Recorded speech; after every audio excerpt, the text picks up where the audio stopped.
Hey, what is up everyone? Welcome back to another video, and today I'm going to be taking a look at this right here. This is the Bandai model kit of Kamado Tanjiro, and of course he's from Kimetsu no Yaiba, Demon Slayer. So first off, I will mention this cost me a eye-watering whopping 750, aka 1,050 yen. So I did get this off of BUYEE, so if you're looking for one of your own, I'll throw a link down there in the description. And I've never built one of these kind of Bandai kits, so I am totally super excited.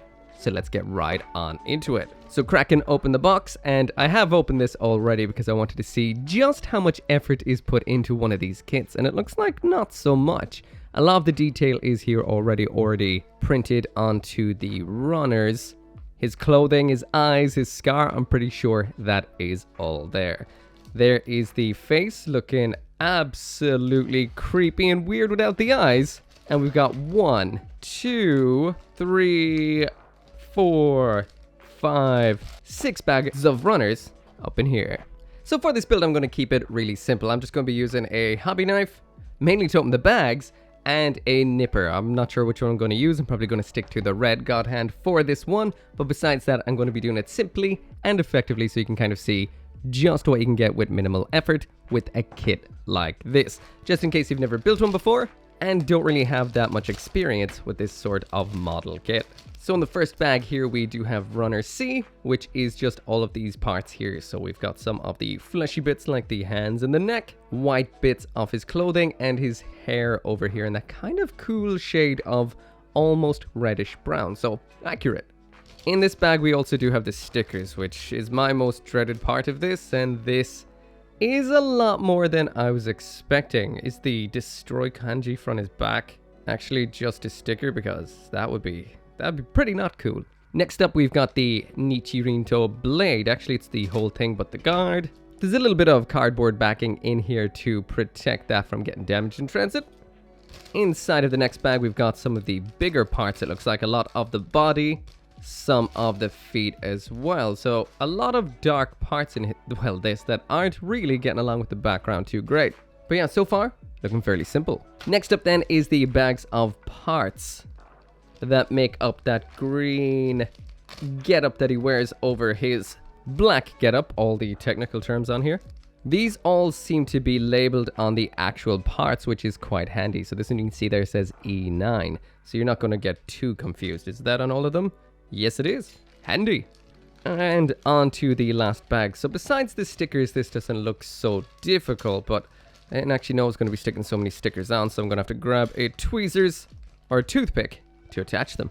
Last up then in here, we've got the face, and the scar on there has been molded in plastic into it. So that is pretty impressive. So according to the instructions right here, we're going to be starting with the head. So let's do that. It's going to look pretty hilarious as it builds up. Anyway, so I'm just going to grab the parts off of Runner C here that I need. I'll just line them up and then we'll get them built after they're all snipped out. Somehow I totally dropped Runner B right here while I was taking it out of the box, and this is impressive. So this right here is the eyes. As you can see, this has clear red and everything molded into it. Fantastic. Okay, so that's all the parts out and ready to attach, and some of these are hilarious. The way they've just kind of created an anime head out of a bunch of just random parts. That builds up pretty cool like. The parts line up quite easily. You actually see what part attaches into where. They attach on super simply, so now we've got a little bit of hair on there. From what I can see in the instructions here, this looks like it might just be the most hilarious part of the build. There we go. That is Tanjiro. That then pops onto the front of the face. It's starting to come together. Man, beautiful. So next is the rest of the teeth. These are the ones that go on the bottom. It's getting worse before it gets better. And now it's our first time to actually whip out some stickers. So we need them for on his earrings and potentially the front and the back. So be grabbing number 1 right here. That then just attaches on a little something like that right there. Now, of course, you could just paint it. But there we go. That's what one of those stickers looks like once it's attached on. Now, personally, I can give these a little bit of a pass because of the detail involved, but these can peel off over time and they don't necessarily look the greatest. But then again, this cost me 700, or should I say 750, so can't really complain. Okay, so finally we get to cover up this monstrosity with the face, so it should finally start to look a little bit like Tanjiro, and actually that looks quite damn good. So from here on, it's just the building up of the hair. This happens little element at a time, a little something like so. Again, not too difficult. Nothing can be actually attached onto the wrong place. Whoa. Looking a bit like an Oni. There's the side, and finally, finished. That actually comes together extremely well. Now onto the body. So just like before, I'm going to do this by snipping it out piece by piece by piece by piece, snipping all the elements out of the body, and then I'll snap it all together at the end. And it is a little bit on the disappointing side that we do not have the kanji molded on the back there. That's all going to have to be stickers, and that will peel something awful. That's a bit of a disappointment. So this right here is where the sticker hell begins. The kanji isn't even one piece, so you have to put it on all in a bunch of ways. We've got a whole load of stickers for on the front too. So this to me is a thorough disappointment. Again, you know, it didn't cost that much.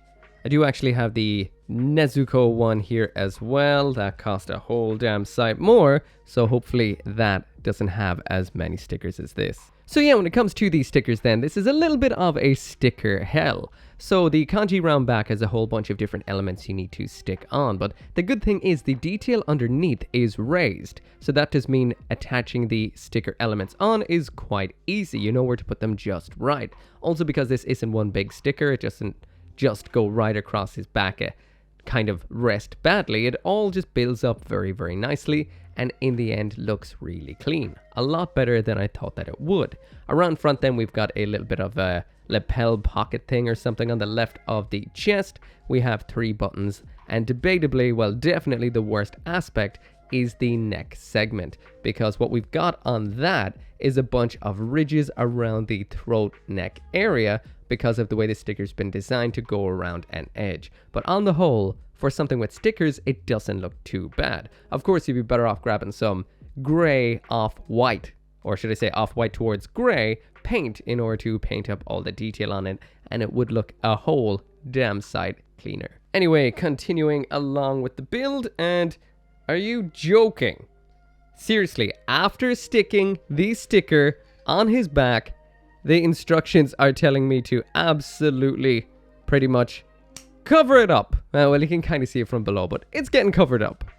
Once again, these parts have been nicely designed, so they all clip on extremely easily. Even if you are a beginner to model kits, this is very simple. They all just layer up ever so nicely. These two right here, these need to be combined together before assembly. Actually, no, it's not these ones. This attaches on here just like so, and I am missing one piece, which according to this is E3. Is either of you E3? Nope. This part is E3. It's just the part I have to connect it to is his back right here. So this just attaches in here, and once again, I have to admit, Bandai has impressed me because the square pattern lines up from all of the parts, which would have been like molded and printed independently, but they still line up on the finished piece. That is some masterwork right there. I'm tempted to stick the head on. Sure, fuck it, I will. There we go. I know I should stick this on at the very end, but hold on. There we go. So there is what we've got so far. So I'll just pop this right here. We'll continue on with the legs. Or, as the instruction says, the arms. Okay, so each of the arms seems to be quite simple. So we've got 2 elements for the inside uniform that snap together just like so. Then we've got a piece of sleeve that just attaches on inside of it like so. And then just the outer cloak segment just attaches on like that and like that. So that is one arm. Then for the other arm, it's exactly the same deal. You just grab the two parts of the uniform. Those attach together very simply like so.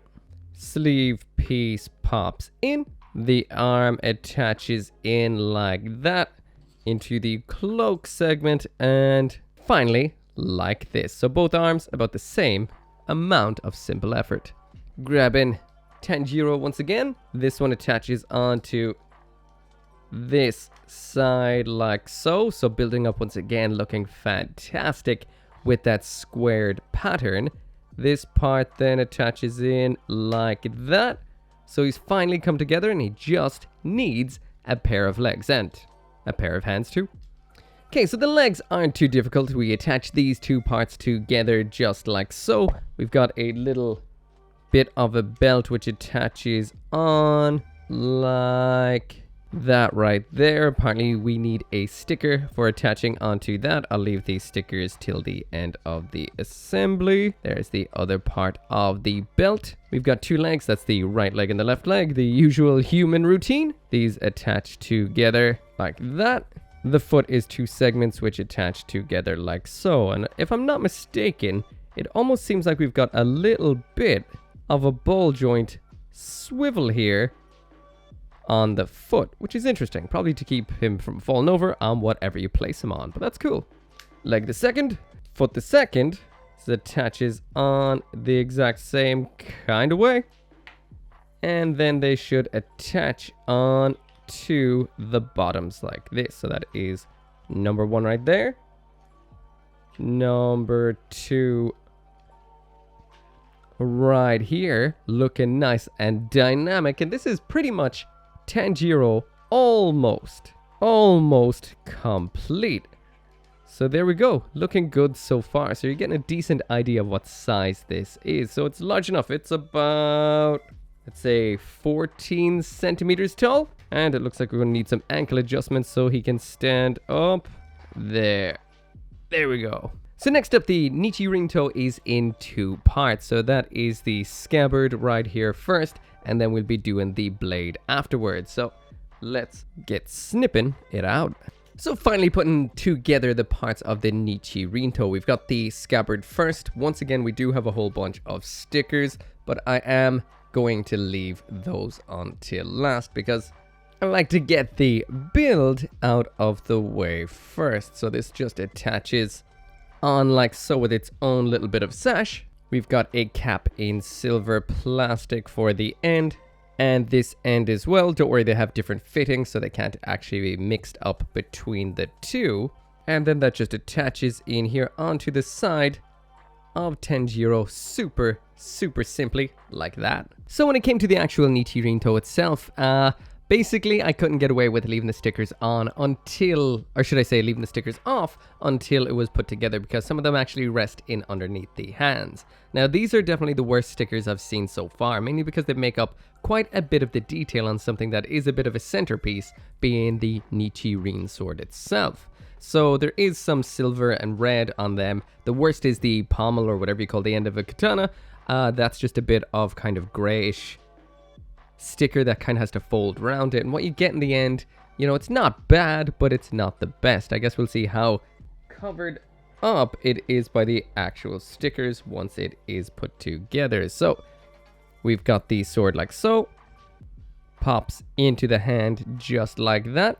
The fingers then sandwich on top of that, so that doesn't look too bad at all. And then from there, it seems like we have to assemble this into Tanjiro himself. So this hand attaches on down and in like that. Then you pop the other hand in just like that. And then it lines up with that hand. I've realized I forgot to put the scabbard on, so, or should I say the guard, that was meant to have popped on there, but simple to stick on afterwards. And finally then we do have the other hand which attaches on just like so. So there we go. That is him finished. So now that we've got Tanjiro put together, this looks absolutely spellbinding. It looks so good. Any gripes that I did have about this while putting it together, mainly being the stickers, they have been completely quashed. You don't really see them at all. They aren't in places that draw the eyes. The places that draw the eyes, like his top there with that absolutely amazing pattern on it, the face, etc., you don't have any stickers going on. And it is that green and black checkered pattern that blows me away. The fact that this was assembled from separate parts, but they all line up perfectly, is incredibly well executed by Bandai. On top of that, the way the face and the eyes have been molded is incredible too. The scar or the birthmark or the flame mark across his forehead, that almost looks a little bit more shiny to the actual plastic of its face, so it does mean that it does pop out from it, but what really does pop is the eyes. These have been molded from multiple types of plastic all together, and it is the clear red that was used in the irises that catches the light. So it means if you do shine some light on this, if it is near some lights, it will catch it and have an almost lifelike reflection inside of them, which really does bring the model kit to life. This is super, super incredible. Again, the only down points was the stickers, and they don't really, well, you can't really see them or pay too much attention to them when you're looking at them. So the only minor aspect which might be a little bit of a turn off to some people is the size. This is only 14 centimeters tall, so it's not the biggest model kit or figure around. It comes in at about the size of a standard high grade Gundam. There's a master grade, a pop-up parade by Good Smile Company, and some other figures, just to give you an idea of what size this would be in a collection.